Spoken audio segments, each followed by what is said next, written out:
Hello, hello, hello, everyone. This is the Movie Man coming to you with reliable recaps, reviews, and reactions, and apparently, given this weekend, live streams as well.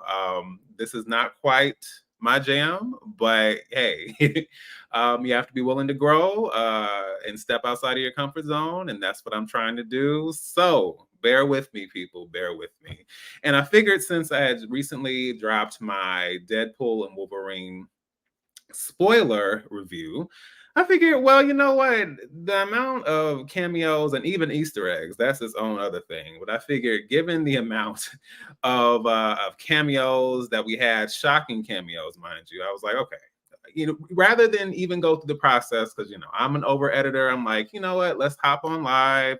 Let's talk about it. Let's get interactive, and let's just get into just the abundance of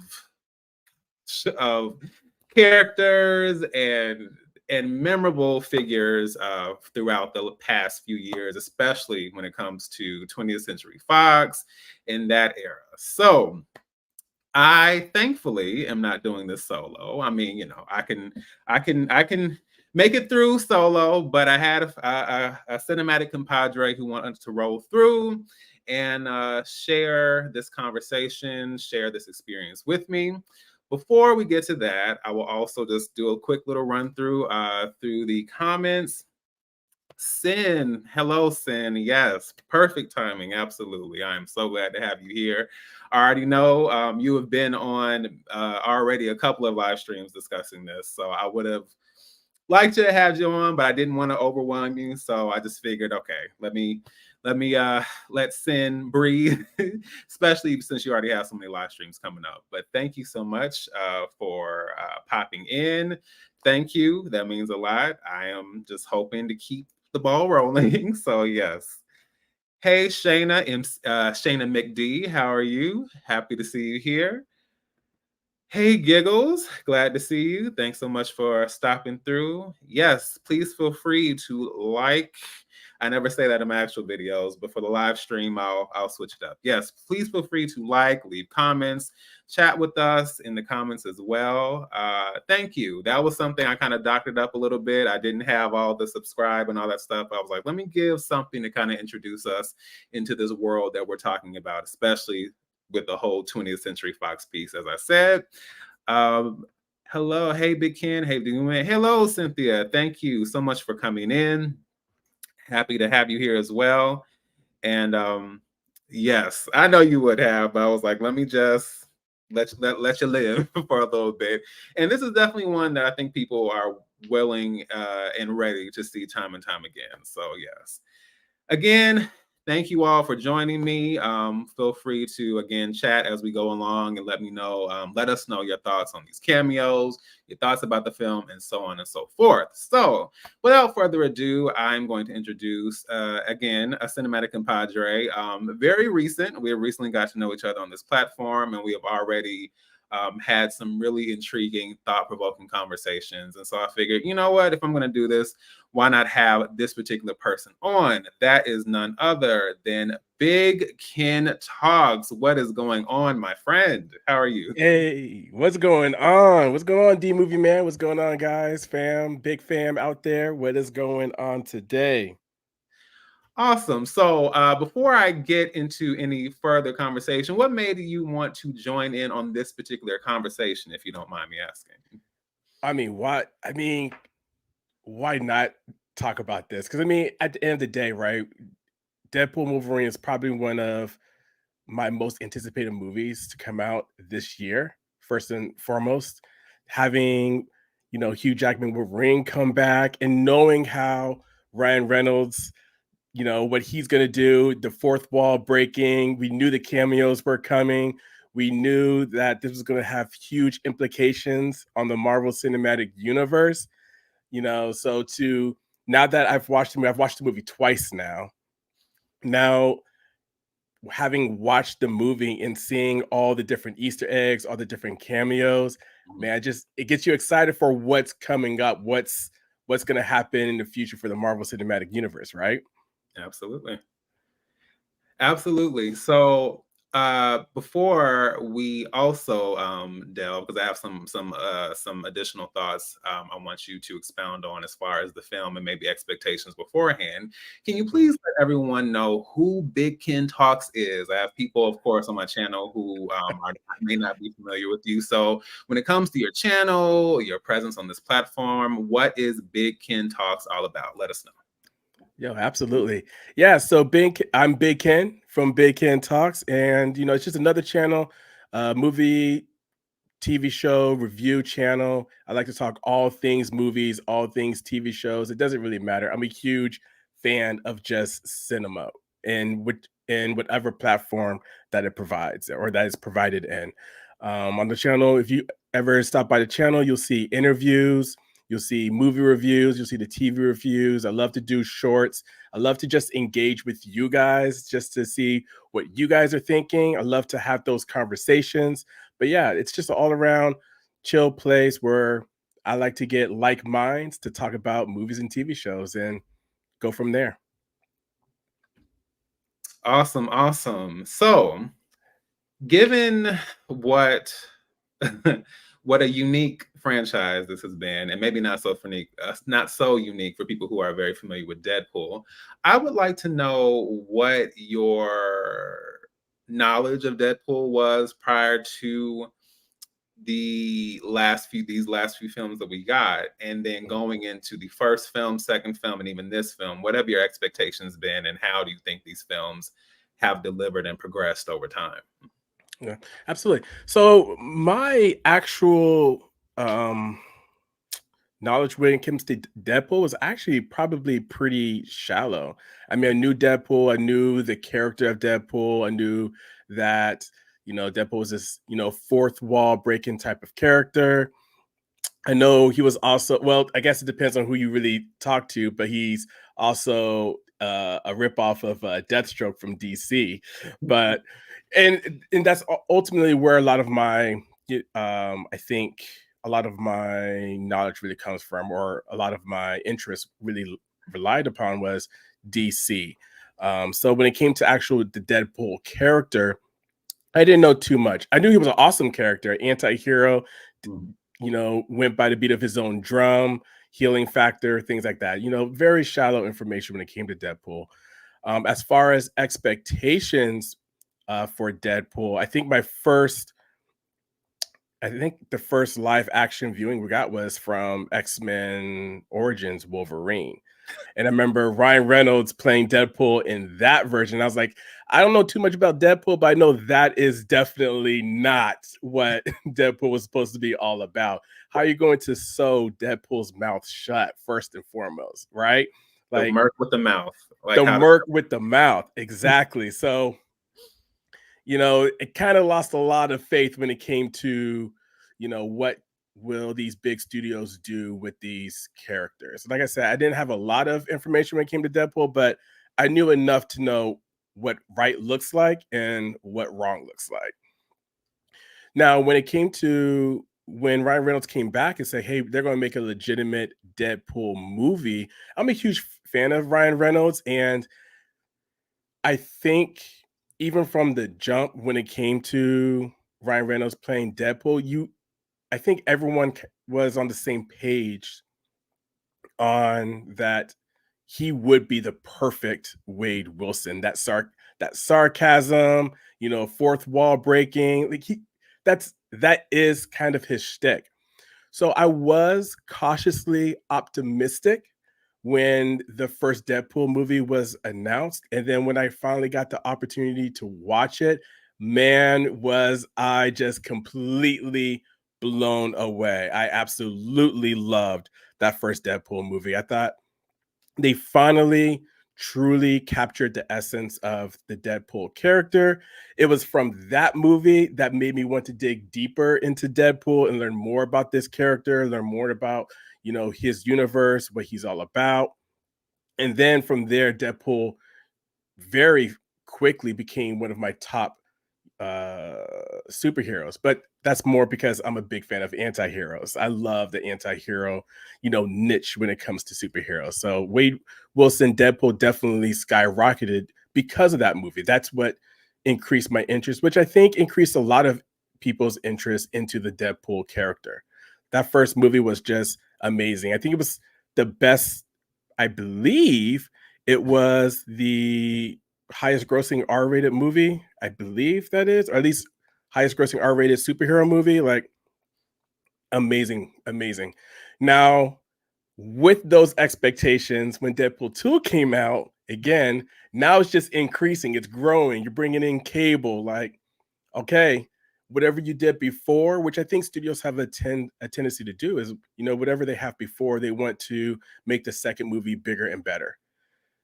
I think they tried to make it bigger and better, but the second movie to me kind of fell flat.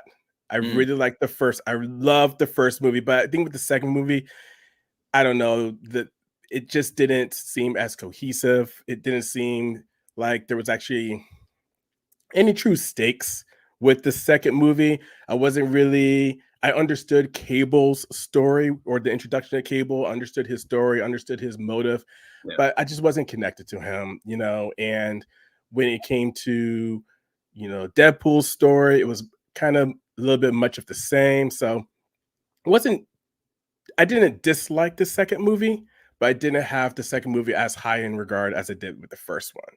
Right. I was still expecting a third one because I still love the Deadpool franchise. And when we find out they were bringing back Logan, Hugh Jackman's Wolverine, I think I had mixed feelings on that. Right. Because Logan was such a great ending to Wolverine's story. It was such a great ending. And let's be real, Hugh Jackman, how old is he? 50, 55 years old now? I mean, right. He's getting up there in age, right? Yes. And so if they were going to bring a Wolverine in, I was actually hoping for a new Wolverine, an introduction to a new Wolverine to kind of set up, you know, the new, you know, Avengers versus X-Men, which I'm hoping we'll get to eventually. But I thought they were going to kind of go in a different direction. However, Hugh Jackman is Wolverine. I mean, I think those two names go along synonymously now. So I don't want to say disappointed, but it was more like, man, I hope they just don't ruin the ending of Logan, right? While bringing in Hugh Jackman as Wolverine. And boy, after watching Deadpool and Wolverine now for the second time, I am not disappointed. I am not. The way they addressed it, the way they moved about the story, man, like, it was perfect. It really was. They couldn't have done a better job in bringing back Hugh Jackman and setting up what are the next steps or the future of the MCU with this movie. Absolutely. I definitely understand. I think when it comes to Deadpool, same. I had an awareness of the character, especially his interactions with Peter Parker / Spider-Man, and all the fan art and so many things, and him and his very not quite above board interactions, not quite appropriate interactions with that character as well as others. So yes, I do think, and I think for a lot of people who maybe weren't familiar, I think Deadpool was a nice just a nice refresher, or just a nice change of pace. You know, we've gotten used to the MCU from one standpoint, and everything being very I won't say sanitized, because it kind of depends on the film, but you know, PG-13, not a lot of blood, but so much violence. And so having this character who is extremely foul-mouthed, extremely in your face, everything is gory and bloody, and you know, fourth wall breaks. It's basically, and literally and figuratively, is breaking all the rules. I just think for a lot of people, it's just like, okay, yes, this is, even with those folks who did enjoy the MCU, it's like, okay, this is something totally outside of Marvel's wheelhouse, so to speak, as far as what we've seen thus far. And I think that's what's made it so enjoyable for me, just knowing that, like, what we know and what we're used to, we are stepping outside of that, and you don't have to necessarily expect, to an extent, the same things. So yes, so I definitely agree with you. I was wondering, as we kind of get a little bit more into Deadpool and Wolverine, I wanted to know, to kind of switch things around, because I know we obviously have a lot of positives. Were there any...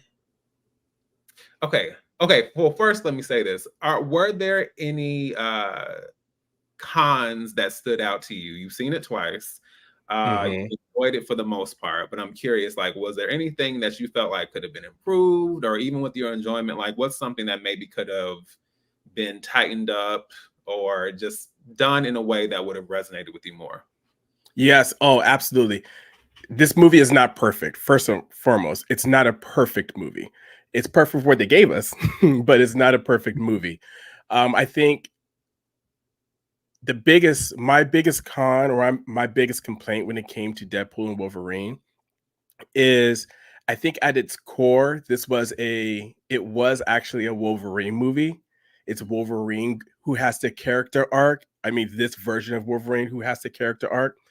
And I think as I think there was a disservice done to his character where we weren't able to see what actually happened, what actually put him down this path. What were the events that transpired that made this version of Wolverine the worst version of Wolverine in all of the different types of universe. They told us, Hmm. which I get and I appreciate, but I think it would have hit so much harder. There was an opportunity to really, pull at those heartstrings if we saw what actually happened in those events, have those flashbacks. Right. Deadpool had some flashbacks that I don't think really added to the story. If anything, it almost pulled me back out from Deadpool and Wolverine because I'm Right. focusing on Wolverine right now. And I think instead of using a lot of those flashbacks that they had for Deadpool, they should have used for Wolverine, which would have provided the opportunity to have even more cameos. Right. Because as much as this was, as much as they pointed out that 20th Century Fox is the dead universe now, it's in the trash heap. I think they had an opportunity to have some of those cameos, have, the Scott or the Jeans or the Storms or the Beasts. They had, or even Charles, right? They had opportunities to bring those cameos in to show the effects of Wolverine's decision of not being there and supporting his X-Men. I think that was just a huge missed opportunity. And for me, it was the biggest flaw that the movie actually made. Yeah, I absolutely agree. I think there's an obvious rule in film where it says show not tell, and I don't mind a little bit of telling as far as Mhm, exposition and dialogue. And I said this in my review, but when we got to that scene where Logan finally reveals the situation that has transpired, mhm, and it was just this very simple explanation like, oh, I went away and I wasn't there, and then the humans came along and they killed everyone. mhm. Right. Um, I'm a little lost here because what does that mean? Like Yes. which humans? What Mhm, kind of humans? Like, are we talking about armies, tanks? Or are we talking about people from the nearby suburbs? Did they just come along with like torches and guns? And how is it said humans were able to simply overtake not only a mansion full of mutants, but the mutants, the X-Men with Omega level mutants? Storm alone mhm, could obliterate an entire like town or city full of people. So for me, it was just like I don't. I'm not. Listen. If we're going to like have a backstory, then like give it some depth. And mhm, not only do we need to see it, it needs to be something that is plausible. And to me, just saying like the humans came, they were destroyed, and I wasn't there, ain't cutting it. I just feel like there are too many potential stories and storylines that we've seen in relation to the mutants and humans and all those things and those conflicts. And for me, I was I don't know, I was very put off by that, to be honest. I was like, that is the mhm. laziest writing ever. And that, yeah, so that was a no for me. So I would definitely I concur that was an unfortunate aspect of the film. Oh, Right. I see Sen pop up. I was thinking the same thing. We figured they probably will have some kind of capability to find the mutants. Would make more sense with Magneto. And honestly, that's all I needed along with the flashback. It's just like, give me some, like, you know, if it was an army or if it was something, or shoot, we had some Sentinels in the mix, like, give us something. But the humans, I'm like, what does that really mean? So, yeah, so that was a no for me. And then I'm going to reference that as we go through the list, because I think you can imagine which ones likely got the biggest reaction. But Right. yeah, but we'll get into it. All right, so of course, this is the series that started it all for me, as far as X-Men and so on and so forth. And so I just wanted to take a moment just to reference that, because seeing the journey from early 90s to now with X-Men 97. Have you had the chance to see that series yet? So X-Men 97, I haven't gotten back into watching X-Men 97 because I am re-watching the OG X-Men animated series right now. So I'm trying to get everything, because I didn't want to just like jump into X-Men 97. I wanted to re-immerse myself back into that X-Men world with these characters. So I'm going back through, and I'm kind of going through my binge cycle right now with X-Men. Oh, awesome. All right.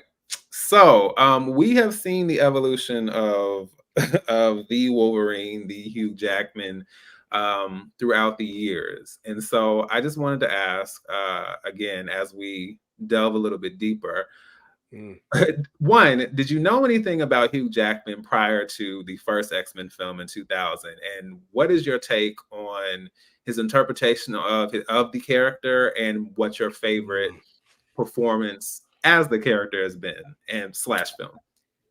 Ooh, okay. So knowing anything about Hugh Jackman prior to 2000, no. I think I was like in 7th or 6th grade. I think I'm dating myself a little bit, but yeah. Yeah, so I didn't know too much about Hugh Jackman prior to. Wolverine was my favorite X-Men though. And after the first, I might be in the minority, but after the first X-Men movie, as much as I liked his version of Wolverine, I did feel like he wasn't the Wolverine yet. I'm like, Right. you're not really that gritty, really rough, short Wolverine that I knew from, the X-Men from the 90s. But I still love the movie, and his Wolverine is still my favorite character in that 2000s X-Men. So there's that. My favorite version of Hugh Jackman's Wolverine. Oh, that's tough. It's almost I think it's a three-way tie, because I loved Wolverine, the Wolverine. That's where he's in Japan, right? Yes. I loved the Wolverine. Yes. I love Logan. Mm-hmm. And I love this version in Wolverine and Deadpool. If I had to pick one, I think it might be recency bias. It might just be this version in Deadpool and Wolverine, because I feel like this version of Wolverine was, in my opinion, the most comic accurate. Right. We got the suits, we got the attitude, we got the loner vibes, we got everything with this version. So I think this one is my favorite version of Wolverine, but again, very much could be recency bias. In like 3 months, my list might change again. I mean, it'll be those three still, but it might depend on what I'm feeling and what was the last movie I saw that might change that. Right. And I think we already have so many to choose from. And it's no matter what, there's always a very interesting dynamic and arc with Wolverine in all the films. And I think Hugh Jackman's performance has only contributed to that, as far as giving that character that depth, especially when it comes to his backstory and all of his complications and emotional complexity and all of that. And I would agree. I think the Wolverine is underrated, especially with the backdrop. I would have loved to have seen more within that. You know, I was kind of, I mean, even though I appreciated Logan, I was like, I would have loved to see more like within just that, you know, that specific world and specific story. But yeah, definitely underrated to me. But yeah, I have to admit that seeing Logan, or old man Logan, if you will, in that version, that was new. And especially in this world where the X-Men have really been eradicated and the mutants and all of that, and just what it means for him to be at this stage in his life, and his healing factor not working the way it did, and just to see him and actually even the way the film opens with him getting beat down, it was just like, Yeah. huh? It's like, wait, that's not the Logan I know. Exactly. So I think what I appreciated most about that Logan, like I said, it's hard to choose, but with that one, I think they really delved into those deeper flaws and just more of that complexity. It's just like, what does it mean to now be in this stage of your life? You're the only person, you know, keeping Professor, taking care of Professor X. It's only but a few mutants around, and then now you have people trying to still hunt you down, and now there's this other version of your stuff that you have to protect. So yeah, so I just really appreciated what they did with that. Really, really well done. So I definitely I concur though. It's a tough choice. It really is.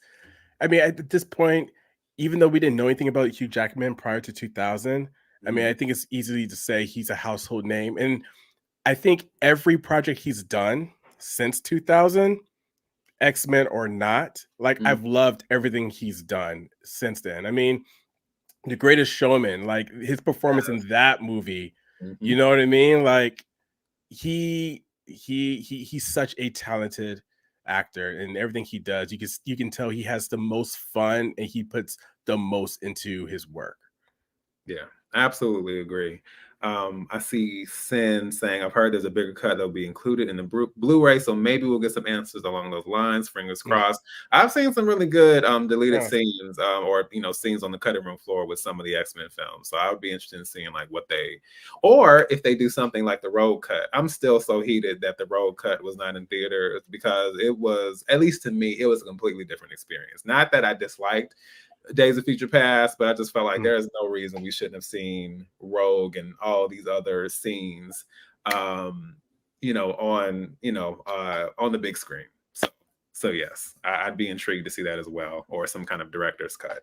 Okay, so I'm just gonna close things out because there are abundance of Easter eggs, but I wanted to at least just highlight one that I really, really appreciated, which is the 20th Century Fox I guess logo setup being destroyed and buried in the sand. I was just like, man, I guess that's one way to signal what kind of film this is, and what we are really saying goodbye to. I wanted to know how you felt about that as well. Dude, seeing that in the movie got such a huge like laugh and gasp in the seat. It's funny because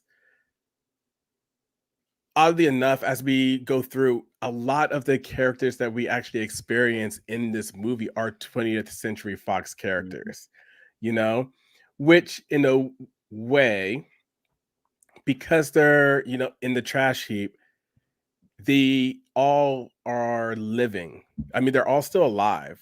Right. They're just, they're gone, but not really forgotten, or, and I feel like there's this metaphor with 20th Century Fox being in the trash heap. Yes, Disney bought Fox. However, like all these characters, this world, it still exists. It's not forgotten. It's just, it's placed somewhere else where we can go back to visit at any given time, And I think there was just like a cool, I don't know if it was on purpose, maybe it was, but like just a metaphor, to show that, hey, it's still here, it's just in the trash heap now. Right, exactly. And yeah, that one got a response as well. And it was crazy going back, of course, watching the trailers and incorporating some of that footage and then realizing this was there in the trailer the entire time. And see, I stayed away from the trailers because I love trailers as far as how they're made and they bring you into the excitement, of these films. But then they genuinely do like to show you a little too much. And by the time you get to Yes. the theater, it's like I'm seeing way too much of this film, and those beats and those organic moments get lost. So I try. It's like a catch-22 with trailers for me. But going back and realizing that was already in the background was like, wow, that was crazy. And then of course to see it in the actual film was wild as well. Yeah, absolutely. All right. And so a very significant cameo I wanted to, or quote unquote cameo I had to mention before we get into the actual physical cameos is the mask, the comic accurate mask / cowl of Wolverine. What was the response to that? Were you expecting it? Did you think they were gonna we're not gonna actually do the mask? Like, what was that like? Okay, so I knew it was coming. I knew it was going to come. So first off, him wearing the suit, I absolutely love the fact that we finally got to see our Wolverine in the classic yellow suit. However, my favorite suit is the John Byrne suit where he fights the Hulk. That's my favorite suit. So if he wore that one instead, that would have made the movie that much better. But super happy that we finally got the classic yellow suit. I'm happy they took off the sleeves, the arm sleeves, because Wolverine is not supposed to have arm sleeves. I'm sorry, that's just weird. He needs to show off his guns. But when it came to the cowl, I loved it when he put it on. When he put it, man, I was hyped.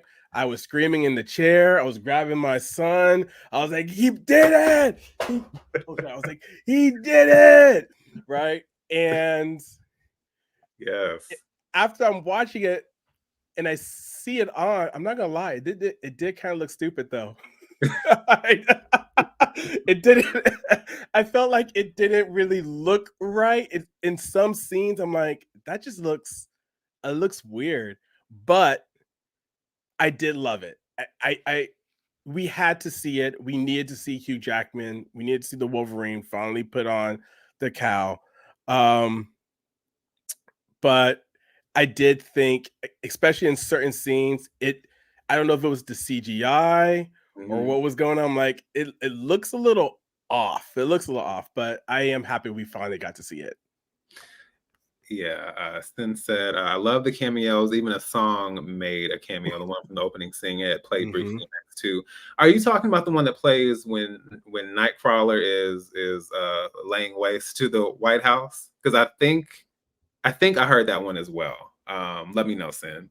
Thought the mask would be ridiculous, but it worked for me. Yeah, I think it's one of those things for me at least, where I think if they tried to do this in any film but this one, it would have been like, this is a weird kind of change up.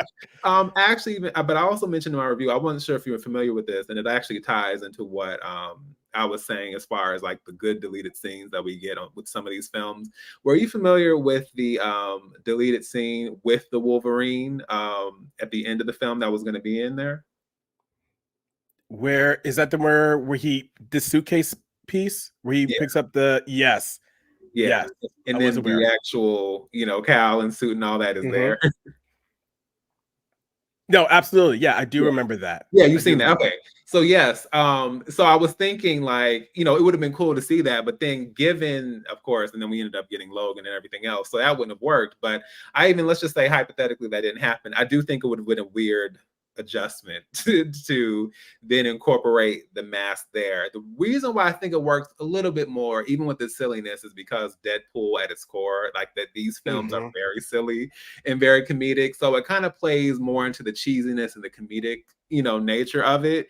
and I understand what you mean about it being silly because it is in theory, but I think that's what allows it to work more than trying to throw it into another X-Men film because it'll just be like, and then if you see a lot of the original costumes, it's just kind of like, okay, I see why we had to make some adjustments here. Like for instance, like Scarlet Witch. It's just like,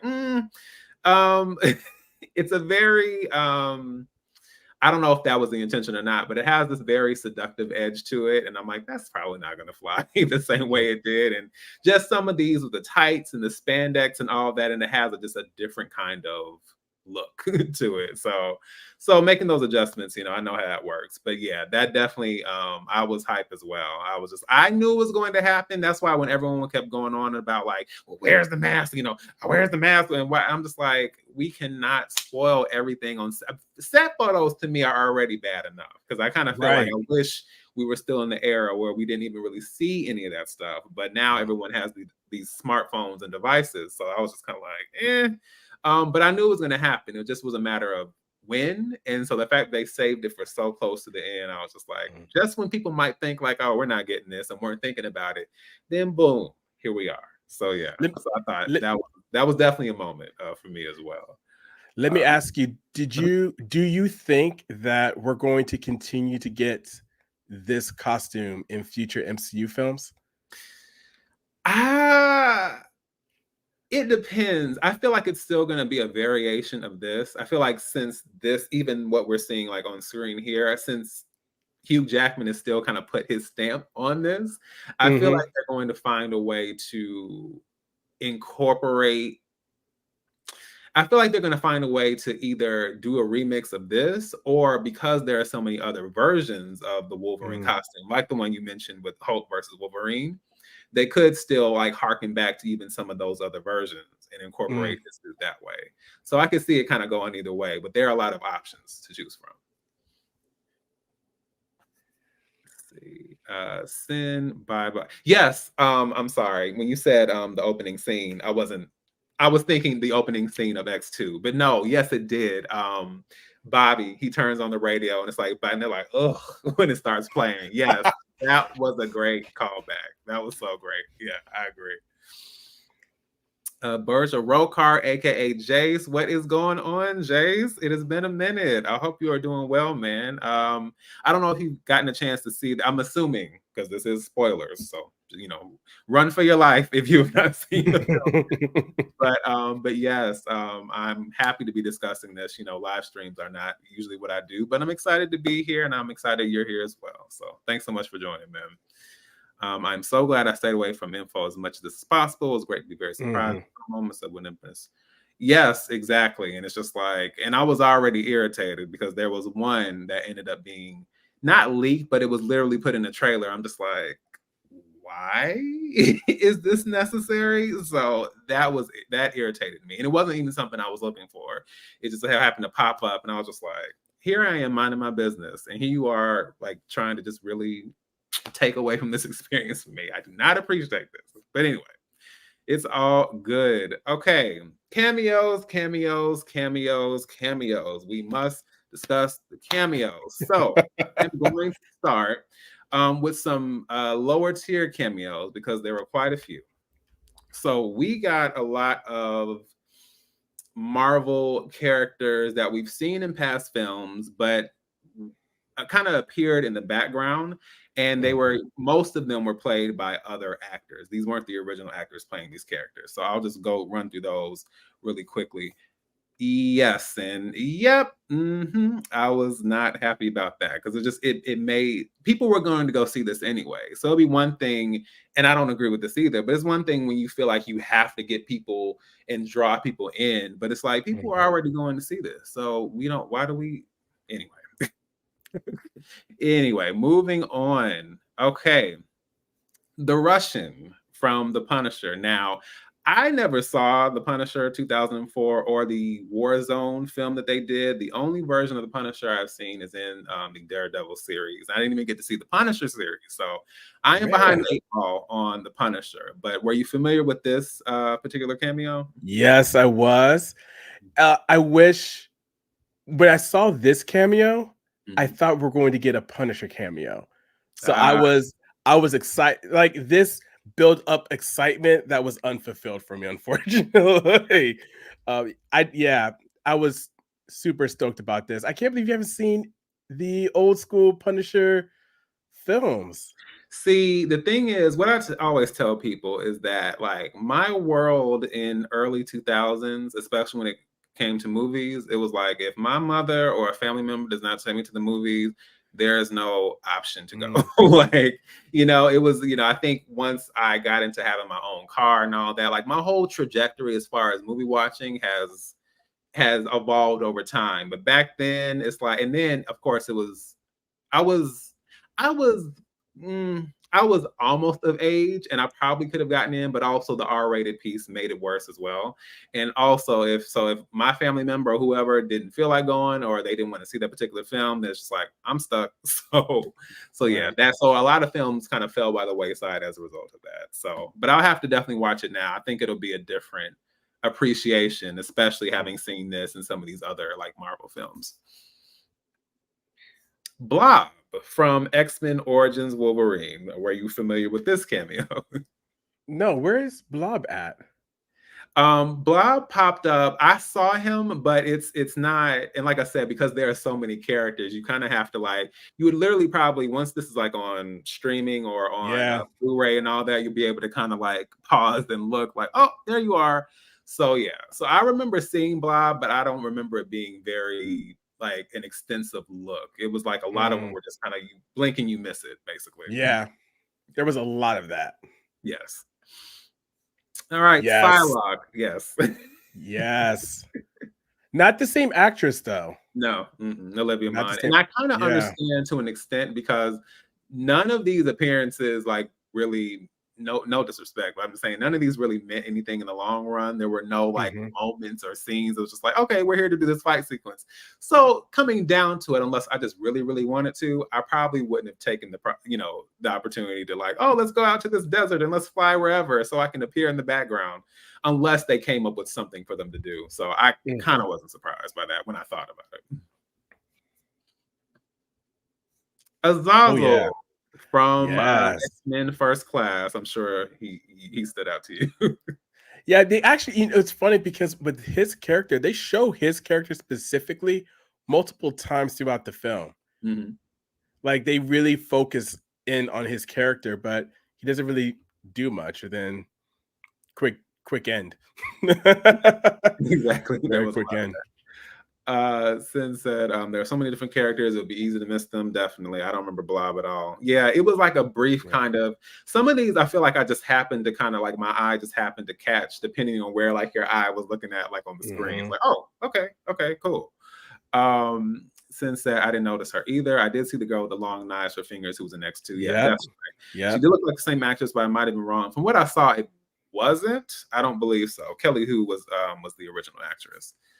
Yeah. All right.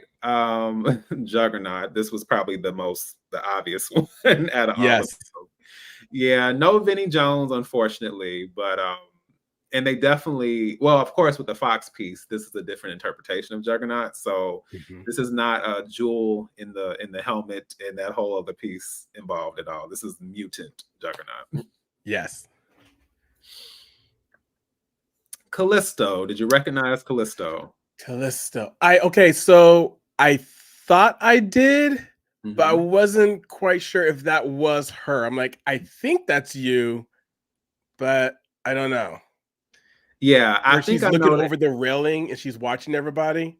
Yeah, I believe that was her. And then I think it was the tattoo on the. I believe she had I don't know if it was that exact same tattoo. Yeah, but I remember that's what gave it away for me. I was like, I think that might be Callisto. Yeah.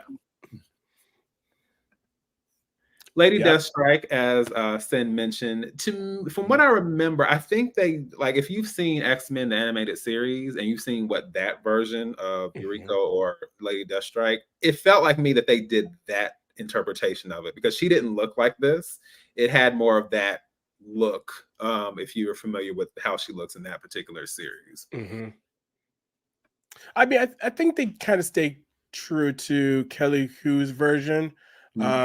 At least from the scene that I remember, is where she's like standing behind Cassandra Nova while Cassandra Nova's talking to Deadpool and Wolverine. Mm-hmm. And then you see Lady Deathstrike kind of in the background, just like chilling, just moving her fingers around. Mm-hmm. Yeah, so I did think they did a, because I was kind of confused on whether or not it was actually Kelly Hu or not. I'm like, Right. is that her? I'm like, that can't be her. Not for no speaking lines or anything like that. Right, exactly. So did she have on? Do you remember if she had on like a black outfit like this? I think it was. I mean, it's not like that, Like this, but yeah. and it is blurred. Like her, when you see her, Mm-hmm. like she's in the background, and it's like it's blurred. Like she's just part of the background facade or the set piece, really. Right, exactly. Let's see. All right, so now we're getting into the more memorable cameos.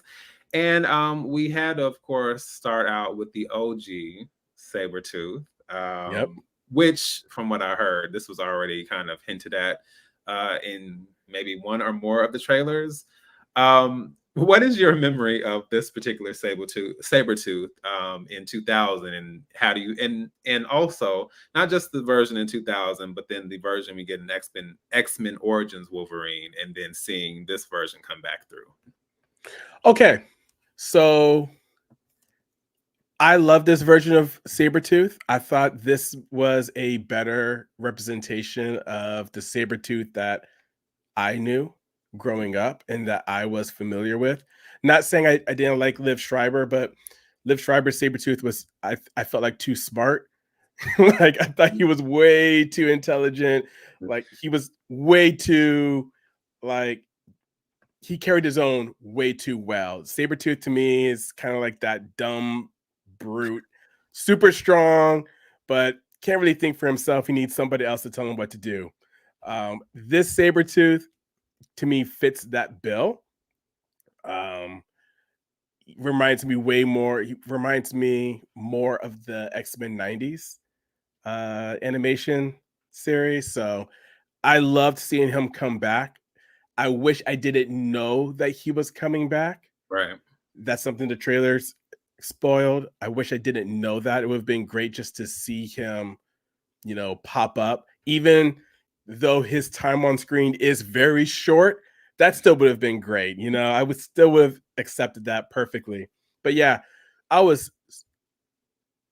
seeing the trailer. I was super hyped and excited to see him in the movie. I just wish that was held to the movie and I didn't catch that in the trailer. Right, exactly. Let's see. Sin says, I had heard about the Sabretooth cameo, same. Was surprised that he didn't last long, but I thought it was funny. Not every fight needs to last forever. Tyler Mane is my favorite Sabretooth. Yes. I have to say the thing, yeah, Lee Schreiber, and no disrespect, he's not I don't think he's the most charismatic actor ever, but I think my issue aesthetically with it, I think he looked too normal. To me, part of what makes Sabretooth so interesting looking is that he has, this very animalistic look, and he's similar to Wolverine, but he's almost like an antithesis in a way. Like Wolverine has a certain aesthetic. He has the animalistic rage and, the claws and all that. But the way it shows up with Sabretooth is something more raw and a little more, with the hair or something a little more primitive, if you will. Let's say that. Yes. And so I like that look. And I felt like with Lee Schreiber, it was just like, he looked like a normal person, and then we get these little claws at the end. Like, that's boring. Like, part of what that's makes Sabretooth. Right. You said what? I'm saying that wasn't Sabretooth. Like, if you were to watch that movie and they never called him Sabretooth, you would think he's a completely different character. Yeah. Sorry. I thought you said neighbor tooth. Like, not Sabretooth, Oh. like the neighbor. I was like, what?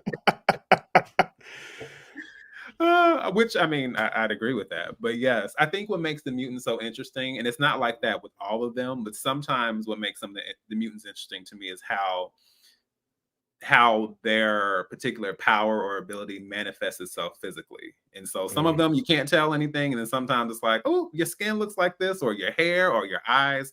So yeah, so I think that's what was missing with the Lee Schreiber version. And let's be honest, there was a whole lot wrong with that film anyway.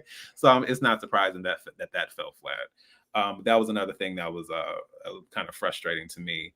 I love how they hype up the fight between Wolverine and Sabretooth.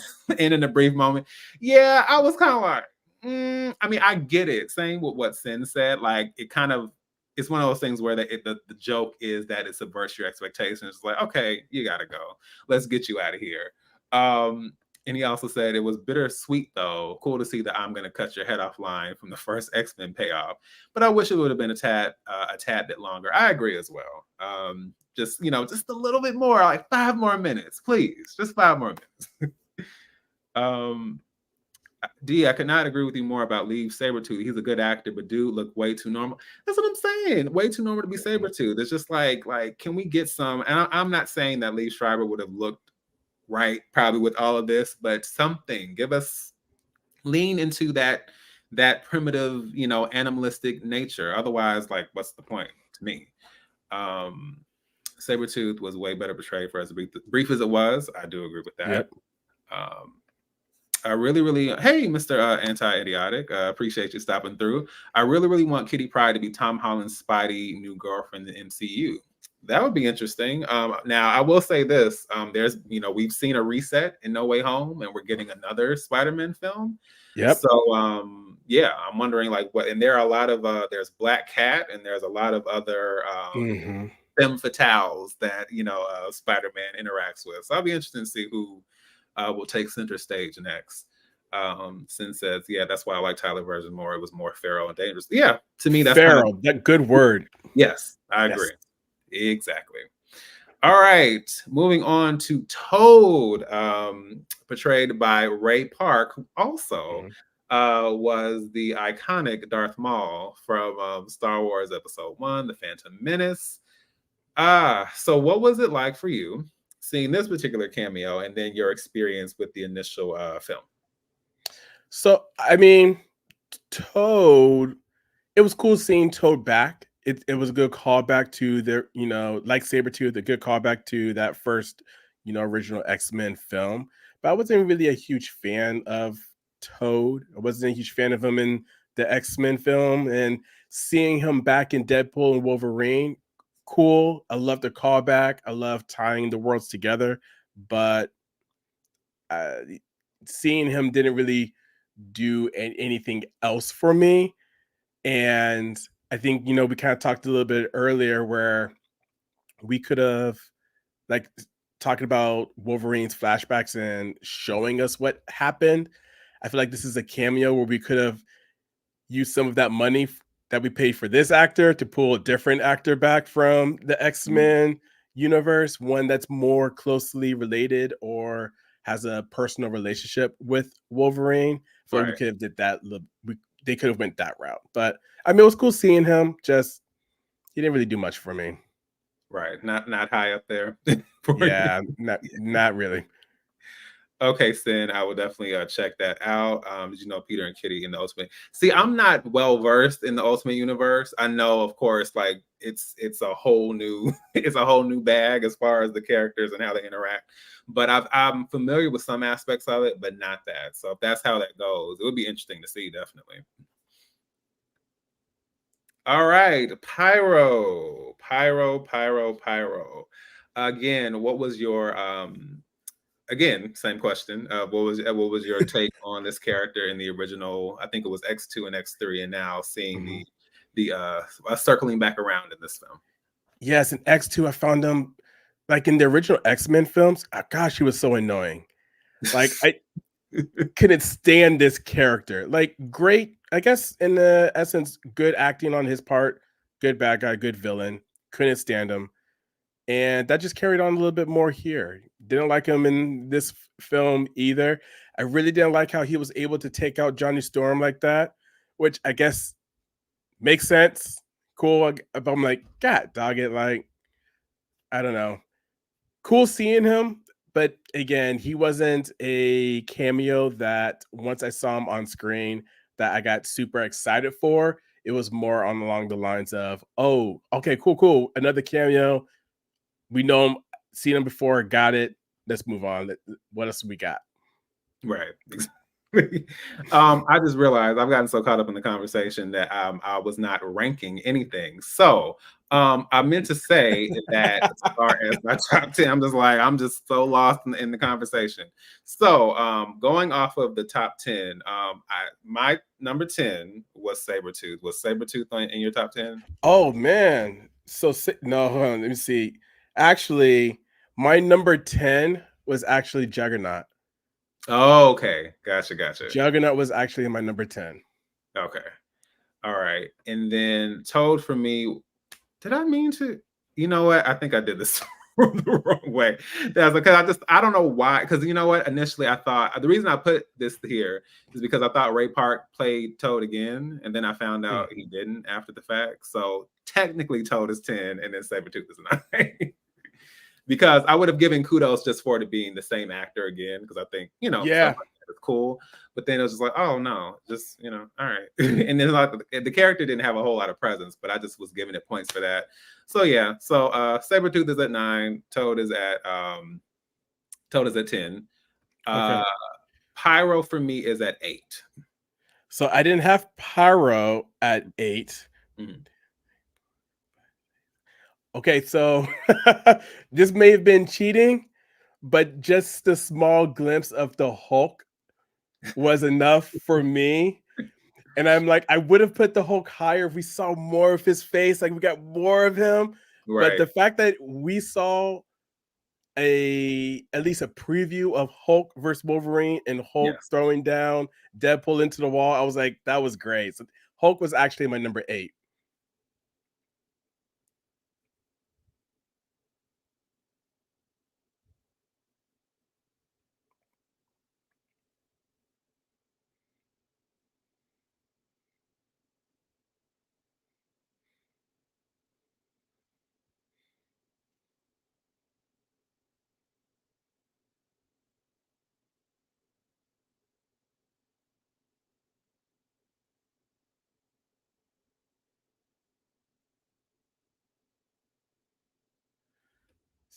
See where D come back.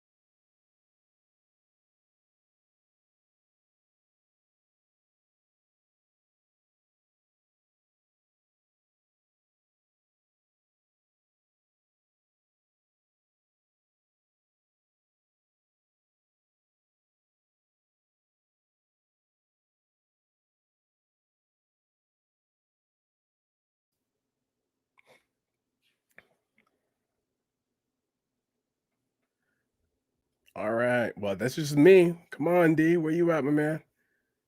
Gotta come back.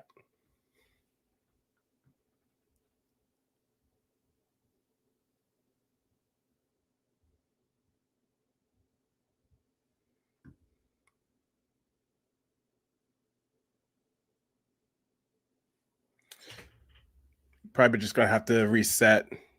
Should be back. Should be back.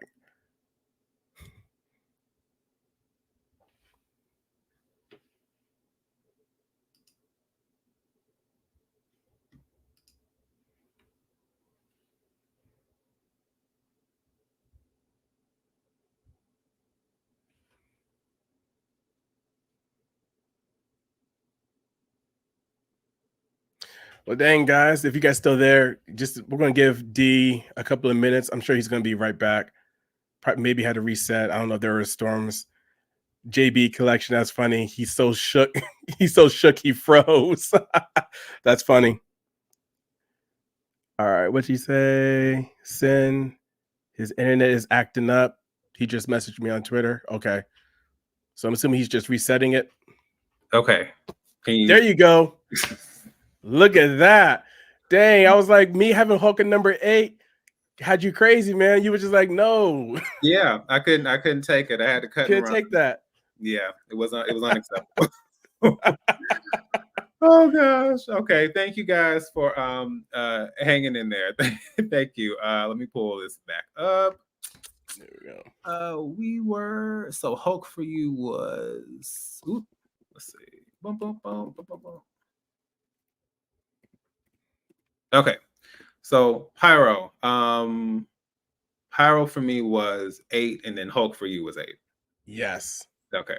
Yeah, we could have gotten a little more, but I did love the callback because I don't know if you already knew. Were you already aware of that being Wolverine's first appearance in the comic book? Oh yes, absolutely. Yeah. Yes. So that Yes. was perfect. I was like, you guys did not do this. So, and hopefully, and one of my friends said this, they were like, hopefully this is like somehow we can figure something out for Hulk getting his own film and doing him the right way, because they've kind of played Hulk to the left, and I don't like that.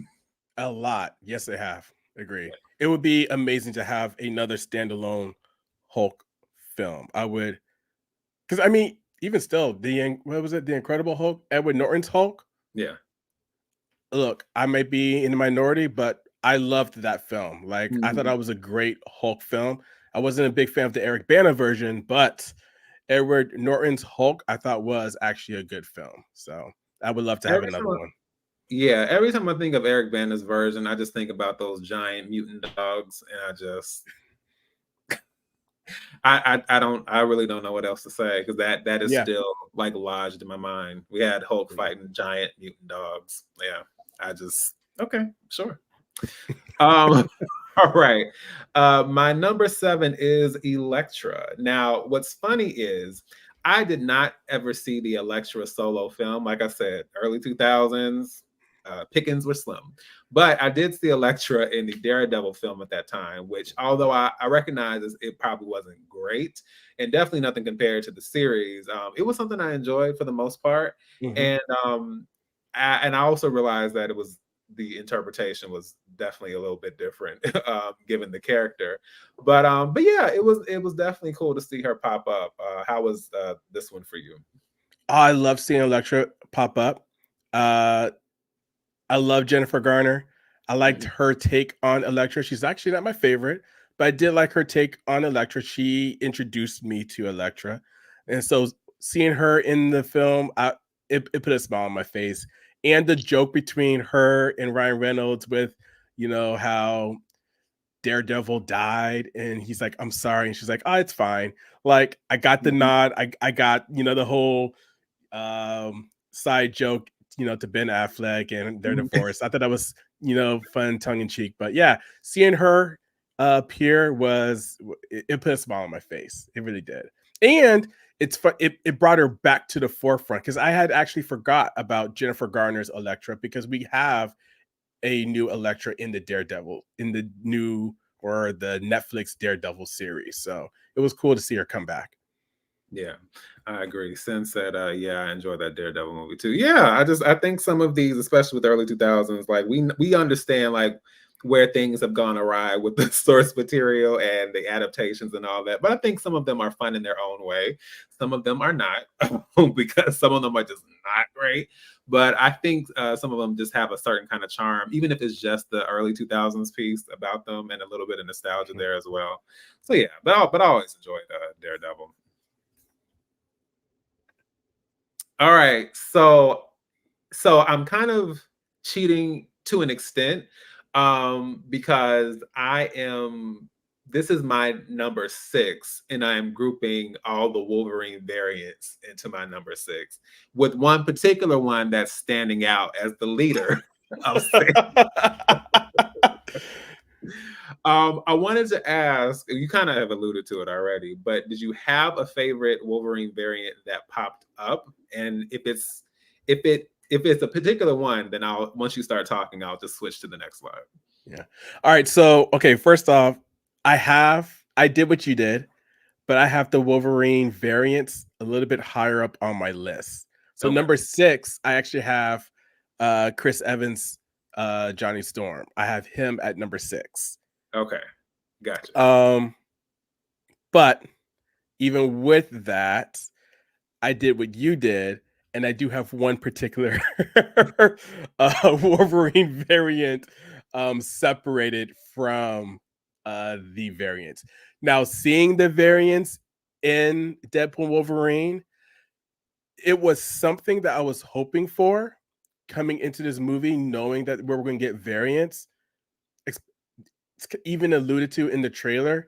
Right. However, I did not know they were going to go this deep into it. I loved seeing all the different variants. Old Logan, we got Logan on the cross, Patch, like seeing all these different Logans or Wolverines.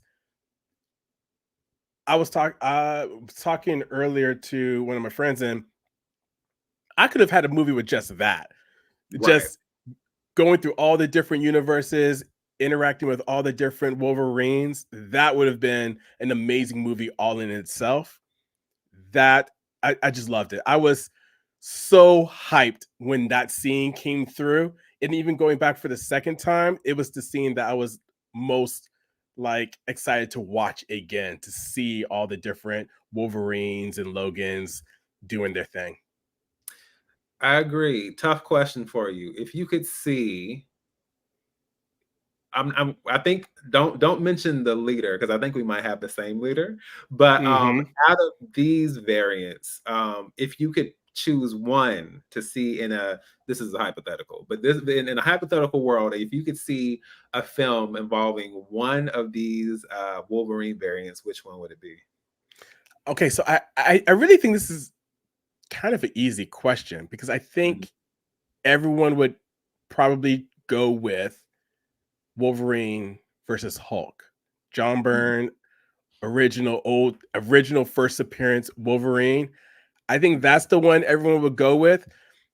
My second pick after that, though, would actually it would be Patch, but that's because Patch gets Smart Hulk too. So Mhm. any movie or any version of Wolverine where there's a Hulk in it, I think that's the version of Wolverine that I want to see. Yeah. Personally, I would love to see Age of Apocalypse Wolverine. Yeah.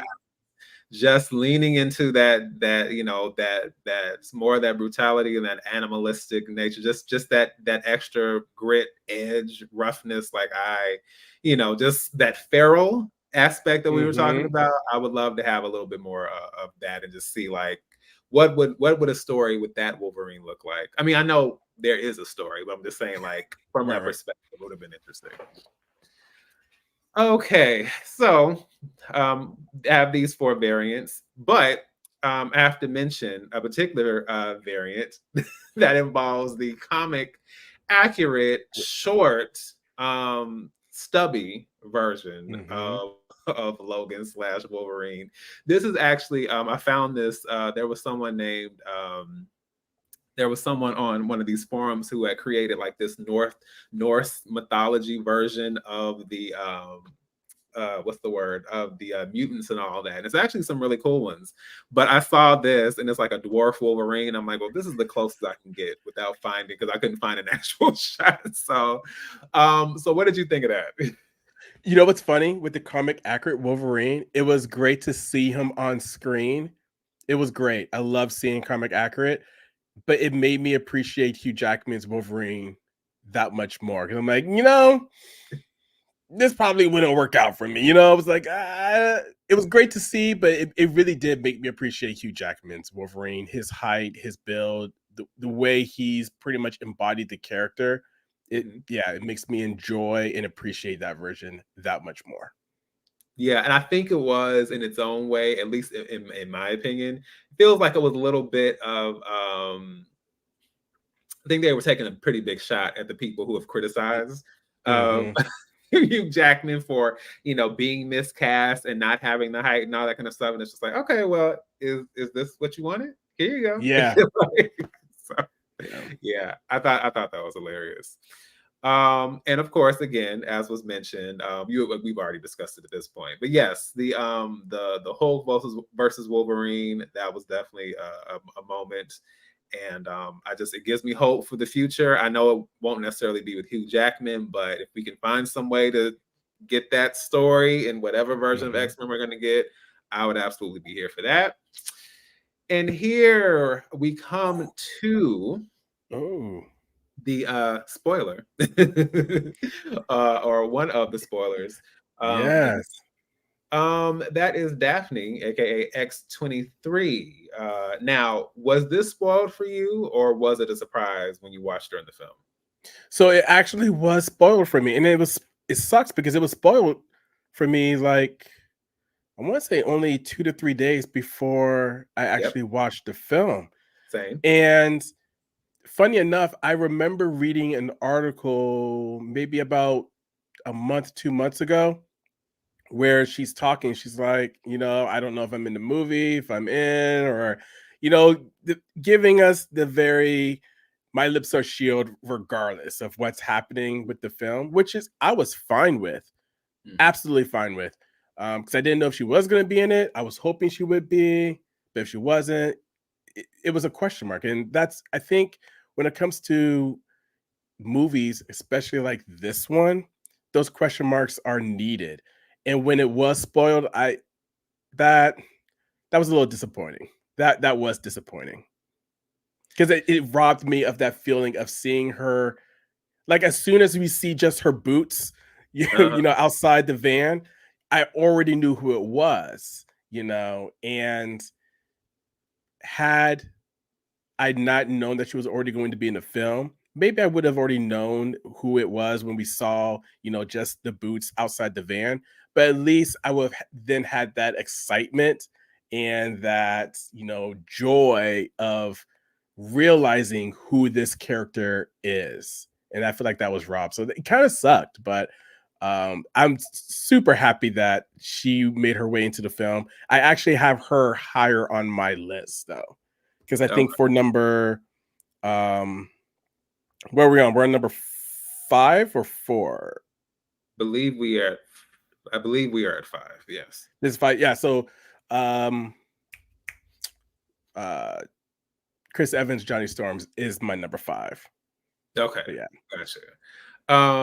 Yeah, so and unfortunately, yeah, Sin said that it was shortly spoiled before I went to see. I'm like, why is this necessary? We're going to Mhm. see the movie. Leave us alone, Yeah. please. Take us out of the group chat. Enough. This is not necessary. Like I said, I don't even think it's a good thing to do when you are worried about people, whether people will see your film or not. But something like this where people are already hyped, even just the mention of Deadpool and Wolverine, when that Hmm. whole what was it, that announcement video with Ryan Reynolds and Hugh Jackman, that's all they really needed. I mean, of course they were going to Yes. promote it, but that's really all they needed. And then had they just, people were going to go see it regardless. So Mhm. this whole thing, I'm not going to keep harping about it, but it really does annoy me because it's just like, it's unnecessary. Um, and I will say, now this is fan art. I thought this was really interesting. But I was going to say, one thing I appreciated about seeing X-23 is that, to me, she had one of the more poignant scenes in the film, because everything was Oh so yeah. rapid fire as far as the Hmm. jokes and the comedy. But it was one of the few moments she has with Logan, and how she, is appreciative of course, not this version, but she appreciates, what he did for her, and how he allowed her to have a real life. And even when he says, I'm the wrong guy, she was like, you were always the wrong guy. Yes. You weren't. I was like, I thought that was a great Yeah. moment. So and to me, and I kind of factored in the spoiler part, which kind of diminished. I'm kind of going off of like, it's trying to balance the excitement level with, Hmm. the role they played in the film, which is kind of a challenge with creating this ranking. So that's why she falls here. But I thought that moment really stood out for me. So One thing I was really happy they did with the movie, yeah. when the movie's wrapping up and Deadpool is basically speaking to Dr. Willis about, hey, I have some friends who helped out. Can you do something to help them out? Mhm. And at the table, we see X-23 with Logan at the table. We don't see anybody else, but we do see her at the table with Logan, which does give me hope and some excitement that Mhm. we are going to continue to see her Yes. come through in future MCU projects. And even because Hugh Jackman, again, he's 50, 55 years old, we keep on talking about hey, who's going to be the next Wolverine? What is that person going to look like? What better way to pass off the mantle for the next Wolverine to somebody like X-23, Daphne Absolutely. Keene? We've seen her, we know her, we have a relationship with her, and Daphne Keene does not have to worry about being a Hugh Jackman. She's Right. already a fan favorite for a lot of people. She Yes. doesn't have to worry about emulating or doing what Hugh Jackman has done. Whereas anybody else, rumor was Daniel Radcliffe or was it Venom, the Venom character, Tom Hardy? Oh, Tom Hardy, yeah. Yes, we have fan favorite or fan fiction of them being the next Wolverine, but we will always compare them to Hugh Jackman. No one will ever compare Daphne Keene to Hugh Jackman. She could Right. be her own version, and I don't know if that's the route they're going to take. I think it would be a smart move to go that route and have her take up the mantle as Wolverine, because she can play a Wolverine for the next 20 to 30 years. As much as Hugh Jackman takes care of his body, I don't know if he can play Wolverine up until he's 90, even though it was stated multiple times. Exactly. JB Collection. It would have been funny if Deadpool would have gone back to the year 2000, revisited Wolverine with a leather suit, and then would have been like, oh no leather, and go back to the portal. That would have been good. Yes. Great. I would have been here for that. Absolutely. So yes, I totally agree. Okay. I see your comments in, but I'm gonna circle back around to it as we continue on. All right. At number I'm trying to keep up with these numbers. Forgive me, you guys. At number 4, I had to go with, as Jace put and said himself, Cavalrine. I was not prepared. I was shocked. And I don't know if anyone had been talking about this, but I didn't see it coming at all. And then the DC call outs, I was like, whoa, this threw me completely. Hey, did you notice the arm load that he did from Mission Impossible right before he punches Deadpool? Oh, I did not actually. He does the arm one set of claws, next set of claws, and then he hits Deadpool. He did the arm load, the exact same move he did from Mission Impossible, which was great. I can't believe you have him this low. Actually, listen. Rankings are hard, but this is what makes it. Right. This is what makes it interesting. We kind of get right about what's higher and what's lower. But yeah, it's yeah. I have my reasons, which aren't negative reasons. It's just trying to figure out who goes where. Okay, so 4. Okay, and oh, sorry. Did you say who your 4 was? I actually didn't. My number 4 was Blade. I put Blade at number 4. Okay, I'm okay. I'm going to move right on along to my man, the disrespect. He said, I can't believe you put Blade number 4. The disrespect. As I'm saying, you're coming at me for Cavalrine being there, but okay, we'll cross that bridge when we come to it. We're gonna cross the bridge when we come to it. We will. But my number 3 was Gambit, and not any Gambit, but the Gambit that we were supposed to get some years ago, with Channing Tatum in the role. Now, I have some disclaimers for this, because in theory, I could have been a little more petty and had this lower. Because I'll be honest, Channing Tatum as an actor, Channing Tatum's career, just everything related to Channing Tatum, I am a bit lost when it comes to that personally. It's a little bit nonsensical, but there's a lane for everybody in Hollywood. However, having Channing Tatum as Remy LeBeau, absolutely not. I have actively campaigned against this happening. And I recently put this on my IG story shortly before I saw this and said that someone said, like, what's your greatest memory from 2019? I said, oh, the day that the Gambit film was canceled. I was just like, there was a joy within my heart that rose up like never before. And I was just like, yes, like someone out there was listening. Whatever you believe and however you believe, something came together to stop it from happening. So there was a part of me seeing this, I was just like, oh no. You know, so there was a part of me seeing this and I was just like, yikes. But when I thought about it, I actually just the obvious joke, the inside joke, and how some people wouldn't understand. I mean, some people do, some people don't. Some people don't even understand, like, why is Channing Tatum playing Gambit? But even with my active no, I actually thought, and especially with him expressing his disappointment as far as not being able to take on the character, I actually thought him being able to, even if it was just for this one moment, I actually thought it was cool he was able to take it on. I thought it was extremely comic, book accurate. Now, Mask could have been a little bit closer in. I needed those glowing eyes, but for the most part, like seeing Gambit, even if it is this Gambit, I thought that was cool. And I thought, objectively speaking, him being able to do this was really, really cool.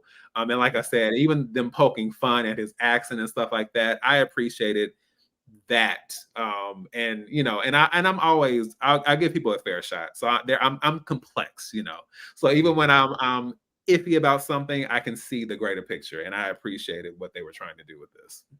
Yeah, I was actually seeing Gambit. I think Gambit was probably my biggest surprise. No, that's not true either. It was a pretty big surprise because I wasn't expecting us to see a Channing Tatum Gambit or a Gambit at all in this film.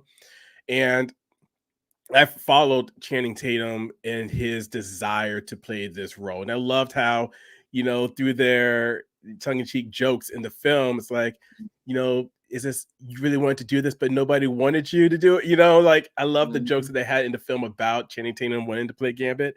I also had Gambit as, this is number 3. I also have him as my number 3 as well. Yeah, so we're right step in with that. And I loved his portrayal. Well, I actually did love his portrayal. I thought they made him a little too kind of weird. But I loved once he started getting into it, once he started showing how he uses the cards and he uses his I forgot what it's called, the staff. Oh yeah. I was so hyped. I would love for them to have done the X-Men 97 scene where Gambit's on Wolverine's back and he charges Wolverine's claws. That would have been dope. So it would have been. That would have been great. But yeah, when I saw him, I wish there was more interaction between Gambit and Wolverine. Yeah. More interaction, but what I got was great. I loved it. It was really, that was a real nice, real great surprise to see Gambit come on the screen. Yeah, absolutely. I totally agree. Apparently there are people saying that Channing Tatum, I guess this version of Gambit looked like a busted can of biscuits. I'm not sure why. But okay. Yeah, I was like, interesting takeaway. But yes, definitely a pleasant surprise for me, even with all that complicated history. All right, my number 2 is, and to circle back around to what Sin said, my brother totally predicted how the Chris Evans Johnny Storm cameo might play out a week and a half before the film came out, and this was without even knowing that Evans would be in there. Oh dang. Yeah, I was this one, and again, some of these rankings are based off of just pure shock. And then kind of leaning into the history of it. And I did think that, I understand that the Fantastic Four films were not great, but again, ones I just kind of enjoyed just for what they were at the time. And even though I know we now know Chris Evans as Captain America. I liked him as Johnny Storm, just as far as his attitude and just his embodiment of the role, what to me was really enjoyable. So seeing the complete subversion, because I really thought they were doing a Captain America, like, oh, okay, so this is some variant of Cap. So when he said flame on, they were like, huh? I was like, no. I was so shocked. That completely caught me off guard. Because I thought for sure, like, and I no other thought at that point, it was too early for me to think like, oh, we're really getting all the 20th century. I had no idea. So for me, I had to put this one in there because I love the just harkening back to Chris Evans prior to Captain America, and then just bringing that character back to the forefront, especially with all he had to say out of his mouth, and as a complete antithesis to how Captain America speaks. That whole post-credit scene and all that stuff that was coming out of, I was like, oh, okay, yes, this was fun. You know, it's funny. This cameo also really helped solidify how Robert Downey Jr. is going to be Dr. Doom, because everyone saw Chris Evans' face. It was like, this is Captain America, right? But no, it's actually, you know, as we know, this was actually Johnny Storm. And I think it's going to be, I think that's essentially how they're going to flip the Robert Downey Jr. as Dr. Doom. I think when we meet Dr. Doom for the first time, there's going to be that, oh, Tony Stark is back. And it's no, this is not Tony Stark. This is Dr. Doom. This is the big bad. So I think it was kind of cool to kind of showcase what Marvel, what the MCU can do with, you know, actors playing different characters, still recognizing that, hey, still recognizing what they've done in the past, but also how they're moving forward. Absolutely, I agree. Who was your number 2? X-23 is my number 2. Why so high? Because I had to think back with it, right? If I didn't know that she was going to be in the movie, I would have been completely shocked. I would have loved it, right? But I also liked what the reason I have her so high is because of the importance she had to Logan. So even though it was a cameo, even though it was short-lived, I feel like she had one of the biggest impacts to Wolverine's story. So that's why I have her that high. Yeah, I agree. I agree with that. And of course, as Sim has already hinted at, and I think you already know what's coming. Blade. Listen, when that man stepped into the room, when I tell you, my hands went up. I was howling, and here's the thing: I can have fun in the theater and all that kind of stuff, and all like, you know, laugh. But that was like, oh, you did not just do this. Oh, I think this was perfect timing, as you said, with some of these other things they could have included, given the shenanigans that is going on with the Blade film currently. And when that man said there is one Blade and there is only gonna be one Blade, I said, let's go.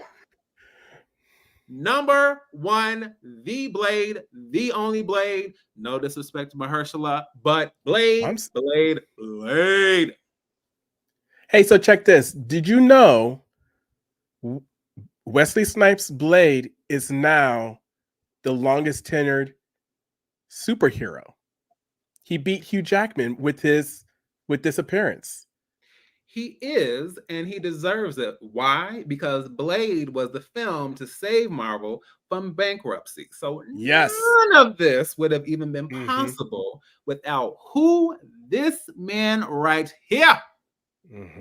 Yes.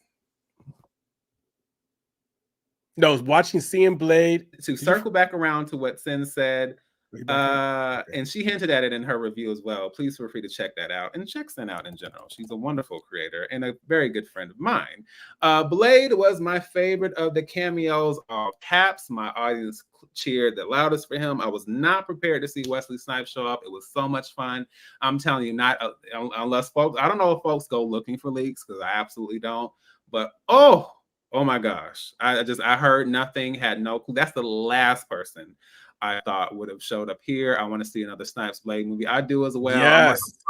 I'm sorry, Yes. Mahershala, but ooh, this ain't this ain't looking too good for you, Fran, because this did not help your situation at all. I love that line that he threw out there. I'm so surprised though that threw. Yes, I have zero interest in Aaliyah Blade and don't plan to watch that film if it ever gets made. It's hard because I understand, like, as we go forward, in theory, other people are going to take on these characters, but Blade has been such a established character, and Wesley Snipes has been so established at that character. And listen, it's not even about age to me, because Wesley Snipes looked like I know he's older, but to me, that man hardly looks like he aged a day. I could see him just jumping right back in and going at it. So yes, I'm just telling the truth. That's all. Old buddy, old pal. I had to put you on blast. But yes, that is my number one. But you can go ahead and share your number one with me. My number one was the Calverine. That was something I was not expecting. I did not know that was going to come. Even when I saw his back, I was like, what's this? Like, oh, just another Wolverine. He's gonna say, F off. That Henry Cavill's Wolverine, when I saw him show up, he turned around. He had the look. I saw his arm pumps. He had the size. I was all for it. All for it. That was by far my most favorite cameo. It gave me the most shock. It was the one thing I was not expecting at all. I was not expecting that. Yeah. Sin said, I like Ali as an actor. I do not like Ali as Blade. Snipes put off pretty good in this film. I was convinced Blade was my number one as well. Yeah, and I think that's the thing. It's not a knock on Mahershala, because I feel like a lot of people can agree that he is such, a wonderful actor. Otherwise, I just think for any actor, not even just Mahershala, there are a whole lot worse actors, or even some might say better actors, who could step in that role and it would still be the same response. It's just like Wesley Snipes. When someone has made their mark, they've made their mark. And although we know someone else has to take on the mantle of Wolverine, no one is ever going to get over Hugh Jackman. Even with Spider-Man, it's been easier because it's like we've had three, but there's been no other Wolverine and there's been no other Blade. So it's hard to move it along. I definitely understand that. I'd already heard rumors that Cavill might appear as a Wolverine variant, so him showing up wasn't a surprise. I saw recently this part was actually a little bit longer than got cut. Hey, hopefully it pops up as look. Those deleted scenes are gold. I want to see them deleted scenes. Absolutely. Yes. So getting down just to this film as a send-off to the 20th Century Fox era. I just wanted to get your thoughts on how this film functioned as a conclusion to that chapter, and just maybe some of your memories as far as what that was like throughout these years. Okay. As a conclusion to the 20th Century Fox universe, I felt like they could have chosen better cameos. More cameos, and at least allowed them to be more important, which we kind of spoke on a little bit earlier, especially with the original X-Men universe. However, even with that being said, I think they did a good job in bringing back a lot of forgotten characters, a lot of forgotten roles, and bringing them back to the forefront, which I do appreciate. I appreciate that as well. And I loved the little montage at the very end during the credits where, they're showing their appreciation for all the hard work that all these great actors and actresses have put in throughout all the years. And knowing Marvel, knowing what Deadpool has done, knowing that the trash heap is still around, it's still around. There's nothing to stop Marvel from bringing back a lot of these characters. Like, we are getting Secret Wars. Yep. I think Avengers Doomsday. Yeah. Doomsday. I think the story is Doctor Doom trying to get all these different variants together to create a battle world. I think that's what the story is supposed to be about. And so a lot of these characters might still be alive, might still be around. So I don't know if it's necessarily the end of the 20th Century Fox characters as we know it. It's just, I think it's going to look a little bit different. And I think it was a great way to help bring these worlds together under Disney, under the MCU. And hopefully we still see a lot of these characters in the future. Yeah, I agree. Man, they really got me with that end credit moment. And I remembered, I don't know if it's just those early 2000s or X-Men, or like just those early 2000s Marvel films, but I forgot how we used to get the credits that would have like a lot of those with the boxes at the end, and we would see the bloopers, or we would see something missing the film. And that in itself was something. But yeah, like when we see like Hugh first showing up to the set for the first time, and he's saying like, okay, you know, and he's taking this on, and just to see that, you know, that legacy, so to speak, that was like, and of course it made me feel old as dirt, but besides, you know, just a little up there in age, but yeah, I think that's what really kind of brought it home. I did obviously have my issues with this, but I do think, if nothing else, that was something that definitely gave it some added gravitas, and just you know, and just really paying homage to that. And like you said, if Secret Wars is any indication, this is not the end, right? Of some of these characters, which I'd be intrigued to see. I'm telling you, I need, even besides Secret Wars, I need a Blade film. I need something, or a Blade collaboration in another film, something. I need some Blade. I'm sorry. I need more Blade. Sin said the very final scene in the credits was pretty darn funny. Evans crack up the whole time. Yes, I was here for the reveal of that. That was hilarious. So yeah, this has been an enjoyable conversation. Ran not in a negative way, but ran longer than I thought. I just figured, oh, okay, I'll just run through these, and but no, we had a lot more to say and a lot more to delve into, despite the confusing ranking that you submitted in this particular you know, live stream conversation. But it's all good. It is you know, this is all subjective, so it's nothing but respect. You know, I'm not gonna diss my guest. I'm just going to, you know, I'm just gonna let my guests have their opinion and support. I'm feeling these shots. I am standing in solidarity with my guests. I am just expressing that there was confusion, but I am here to support, and yeah, and support I shall. So if before we close out completely, please let everyone know where they can find you, some things you have coming up, you know, what's going on in the world of Big Ken Talks. Right on. Yes, guys. So if you guys want to find me, you can find me on YouTube. I'm at youtube.com/Big Ken Talks. I'm also on IG, Big Ken Talks, at Big Ken Talks on IG as well.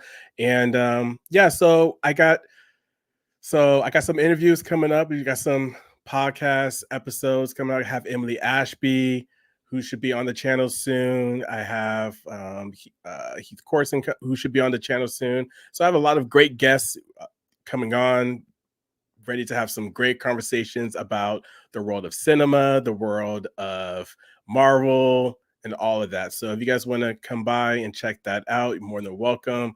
And yeah, just come on over and let's have a good time. It's good chats. But yeah. Awesome. And in support of you, Sin is just letting us know that your guest has the right to be wrong. So she supports your right. I appreciate that. I appreciate that. I do. Thank you so much. Thank you. Yes, that we are supporting your rights on this channel. That's how we do things over here. But yes, thank you so much for being here, Ken. Thank you for thank you for being my support system through this journey, because my stomach was kind of hurting the closer we got to it. And it's not like I was really scared, but live stream, I'm used to pre-recording and editing. Yeah. I'm not used to just being out there in the ether. You know what I'm saying? So but this was definitely a fun time. I will definitely have to do it again. A little birdie told me I may be making another appearance on your channel at some point, so may have to return the favor and ask that you return for whatever film we feel the need to discuss. I'll come up with something. We'll see about doing another ranking, because the ranking this time was an interesting experience, but